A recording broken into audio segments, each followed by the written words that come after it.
Salut, j'espère que tu vas bien. Alors, petite vidéo rapide pour te parler d'une expérience assez intéressante. C'est que des praticiens parfois qui m'appellent pour demander des conseils ou demander à être accompagnés. Et en fait, comment dire ça? Il y a une perception, une façon de percevoir finalement le non-développement de son activité. En fait, on n'a pas vraiment des idées claires au début, on ne sait pas qu'est-ce qu'il faut faire. Et puis quand on fait des choses, on ne sait pas est-ce que ça marche ou pas, est-ce que ça va marcher ou pas.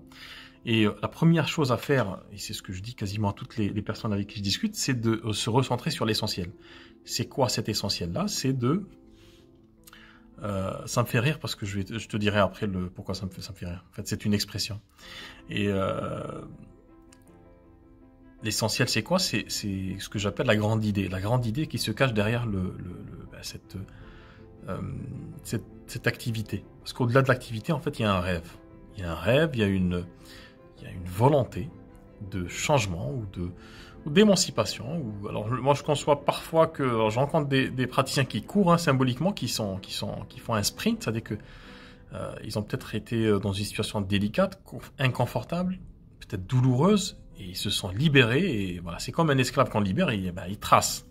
Et donc ils sont toujours en train de tracer. Sauf qu'il y a un décalage entre ce mouvement qu'ils ont de tracer vers leur liberté, et d'un côté le rythme lent de développement de leur activité. Ils ne comprennent pas comment ça marche pas alors qu'ils sont en train de bouillonner.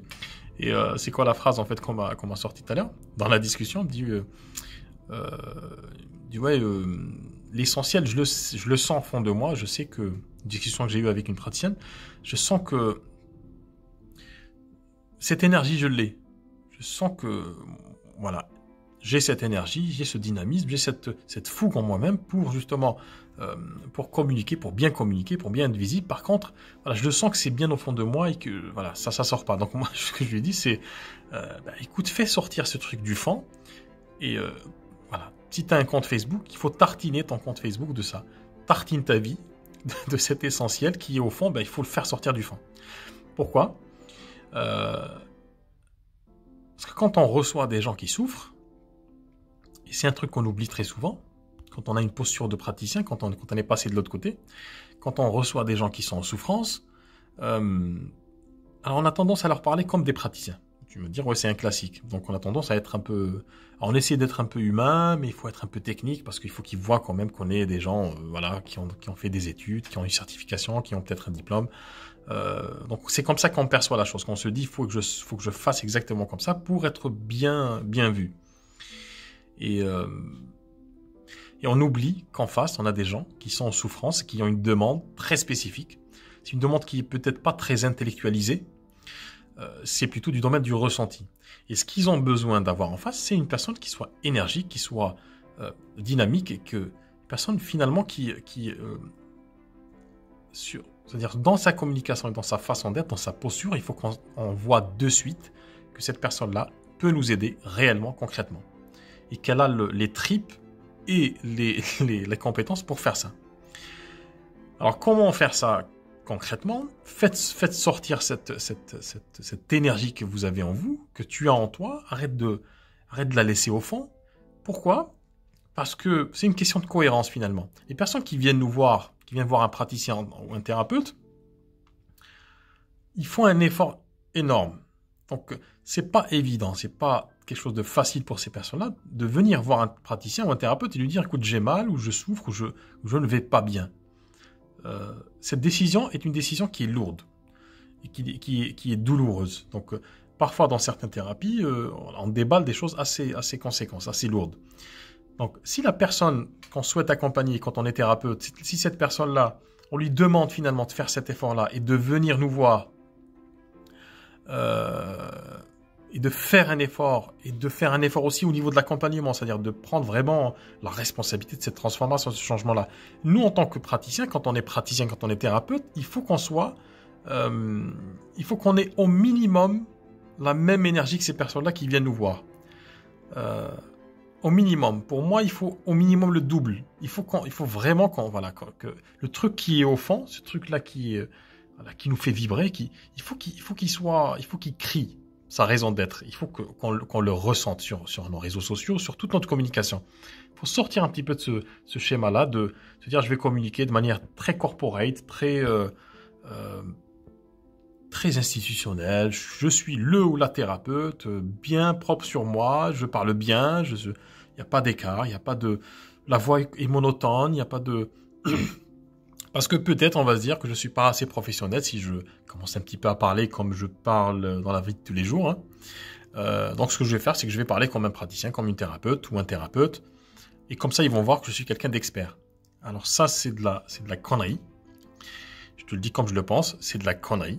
Si tu veux travailler avec des gens comme ça, c'est possible. Tu peux faire ce choix-là, d'être carré, trop carré. Le problème, pourquoi c'est des conneries? Que je me permets de dire ça, parce que ce qui se passe à l'intérieur est complètement différent en fait de ce masque qu'on a à l'extérieur. C'est-à-dire que toi-même, quand tu reçois des personnes, tu sais que c'est des personnes qui ont un masque social.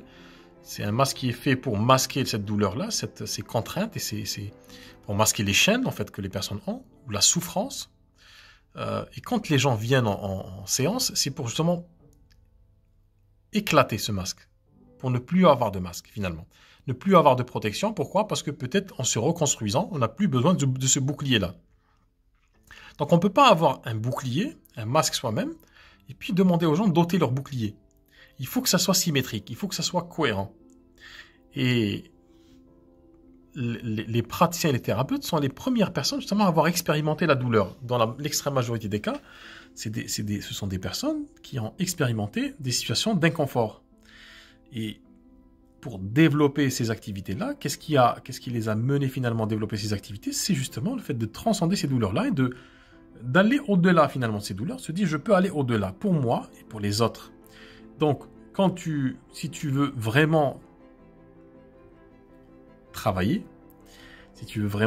mais pas de n'importe quelle manière, de la manière qui te rend heureux ou heureuse, il faut qu'il y ait un alignement parfait entre ce que tu es réellement et cette communication cette expression que tu as dans tes moyens de communication, et puis la personne qui est en face de toi, la personne qui n'est pas thérapeute et qui vient pour un problème, pour une problématique émotionnelle, peut-être physique, simple dans son expression, qui a des conséquences psychologiques ou émotionnelles très complexes dans la vie des gens, mais au final, c'est d'une simplicité enfantine. Les gens viennent pour une problématique, qu'ils en aient la perception ou pas d'ailleurs, hein, mais ils viennent pour une problématique, ils veulent ils ont besoin d'une personne qui les aide.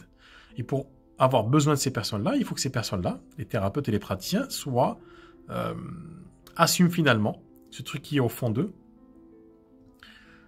qui s'adresse justement à ces personnes sans masque. Donc ils avancent à découvert. Et ça, c'est important. Et c'est ce qui fait peur justement dans le développement d'activité, c'est qu'on se cache, on avance toujours à découvert, parce qu'on se dit on n'a pas l'habitude, j'ai pas l'habitude, je suis pas un communicant, je sais pas, je peux pas faire de vidéo parce que j'ai jamais fait de télé, j'ai pas les compétences techniques, j'ai pas l'argent, j'ai pas les ressources. C'est pas du tout de ça dont je te parle dans cette vidéo. C'est-à-dire ce que je suis en train de te dire, ça n'a rien à voir avec les ressources. En fait, ça vient pas de l'extérieur. C'est pas un apport extérieur qui va changer ta façon de faire. C'est exactement comme quand tu accompagnes quelqu'un et que tu lui dis écoute, tu as toutes les compétences pour aller de l'avant, pour se transformer. C'est pas... Bien sûr qu'il y a des contraintes extérieures, mais c'est pas ça qui fait que ça va changer ta réalité. Et donc, écoute, je te dis la même chose, hein, c'est pas un manque d'argent ou quoi que ce soit de ce genre-là, ou manque d'outils au début, hein, qui va faire que tu vas travailler ou pas. C'est pas ça. C'est le fait d'assumer déjà qui tu es, concrètement, réellement, d'éclater ce masque que tu as, d'en prendre conscience, je pense que tu le sais, hein, de ne plus avoir de masque, de l'envoyer balader, de l'éclater, de le fissurer, et puis de t'adresser comme ça aux personnes. C'est ce que je suis en train de faire maintenant, aujourd'hui, là. Cet instant que tu me regardes, je suis en train de te parler sans masque, je suis en train de te parler comme je parle aux gens que je connais, avec des mots parfois qui sont forts, qui ne sont peut-être pas utilisés dans le langage commun, des mots comme bonheur, rêve, tu vois. Pardon. Donc, assume c'est important d'assumer justement cette singularité que tu as, de l'étaler, de la faire sortir de ce fond, et puis que tout le monde puisse voir ça, que tu puisses voir cette nouvelle personne, ou cette ancienne personne qui est cachée derrière un bouclier. Donc, non bouclier, oui aux vraies natures qu'on a, et puis c'est comme ça qu'on développe réellement son activité. Voilà ce que je voulais te dire dans cette vidéo par rapport à discussion que j'ai eue avec avec un praticien, une praticienne, et dis-moi ce que tu en penses en commentaire. Est-ce que tu as encore ton bouclier sur toi? À tout de suite.